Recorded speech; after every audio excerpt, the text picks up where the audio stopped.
Fascist ও খুনি হাসিনার মৃত্যুদণ্ডের রায়কে চ্যালেঞ্জ করে এবং হাসিনার বিচার মানি না বলে আন্তর্জাতিক অপরাধ ট্রাইব্যুনালকে বৃদ্ধাঙ্গুলি দেখিয়ে আদালতের কাছে চিঠি পাঠিয়েছে ১০২ জন সাংবাদিক।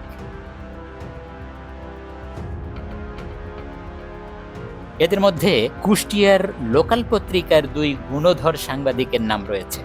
তালিকার ২১ নম্বরে রয়েছে রাশেদুল ইসলাম বিপ্লব এবং তালিকার একদম তলানিতে ১০২ নম্বরে আছে দৈনিক খবরআলা পত্রিকার সম্পাদক দাবিকারী এবিএম জাকিরুল হক টিটন।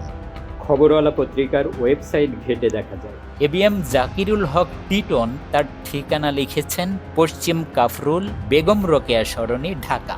অথচ ওই একই পত্রিকার প্রিন্টেড পাতার শেষ পৃষ্ঠায় দেখা যাচ্ছে পত্রিকার সম্পাদক ও প্রকাশক সুফি ফারুক ইবনে আবু বকরের নাম, ঠিকানা কালীশঙ্করপুর, কুষ্টিয়া। এখন প্রশ্ন হলো, একই পত্রিকা একই লোগো ব্যবহার করে দুটি স্থান থেকে ২ জন সম্পাদক প্রকাশ করেন কিভাবে? বিষয়টি কি একই সন্তানের ২ পিতার মতো হয়ে গেল না? এখানেই চলে আসছে ডিএনএ টেস্ট করার একটি প্রশ্ন। বিষয়টি নিয়ে ২ সম্পাদকের কেউই এখন পর্যন্ত পরস্পরের বিরুদ্ধে কোনো অভিযোগ উত্থাপন করেননি। তাই খবরওয়ালা পত্রিকাটির আইনগত ভিত্তি ও বৈধতা নিয়ে জনমনে প্রশ্ন উঠেছে। এই প্রশ্নের জবাব খুঁজবে কুষ্টিয়া জেলা প্রশাসন ও তথ্য মন্ত্রণালয়। দেখা যাক তারা কি করে। এখানে সবচেয়ে গুরুতর বিষয় হলো, খবরআলা পত্রিকার সম্পাদক পরিচয় দানকারী এবিএম জাকিরুল হক টিটন স্বৈরাচারী খুনি হাসিনার মৃত্যুদণ্ডের রায়কে ওপেন চ্যালেঞ্জ করে আন্তর্জাতিক অপরাধ ট্রাইব্যুনালের আদালতকে সরাসরি অবমাননা করেছেন এবং এটি একটি বড় ধরনের অপরাধ।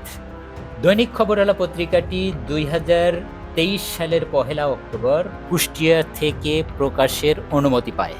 ওই দিন কুষ্টিয়ার তৎকালীন জেলা প্রশাসক এহতেশাম রেজার নিকট থেকে অনুমোদনপত্র তুলে নেন পত্রিকার সম্পাদক, প্রকাশক ও আওয়ামী লীগ নেতা সুফি ফারুক ইবনে আবু বকর। ২৪ জুলাই বিপ্লবের পর থেকে পত্রিকার সম্পাদক, প্রকাশক ও আওয়ামী লীগ নেতা সুফি ফারুক ইবনে আবু বকর পলাতক রয়েছেন।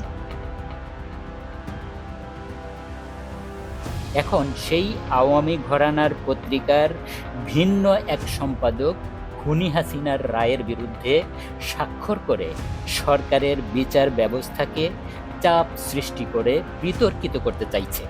একটি Facebook page voice of Kushtia থেকে সব সময় উস্কানিমূলক পোস্ট করা হয়, যার অ্যাডমিন হলো খবরআলা পত্রিকার ভারপ্রাপ্ত সম্পাদক সন্ত্রাসী মুন্সি শাহিন আহমেদ জুয়েল। সে ইতোমধ্যে মানব পাচারের সাথে জড়িত ছিল এবং সে একাধিক হত্যা চেষ্টা মামলার আসামি।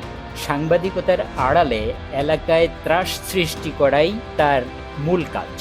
সুধীজনদের দাবি, একাধিক ঠিকানা থেকে একই লোগো ব্যবহার করে একাধিক সম্পাদকের সম্পাদনায় একটি পত্রিকা কিভাবে আইন আদালতের উপর হুমকি চালিয়ে যাচ্ছে তার সুষ্ঠু তদন্তের মাধ্যমে সুবিচার নিশ্চিত করা হোক।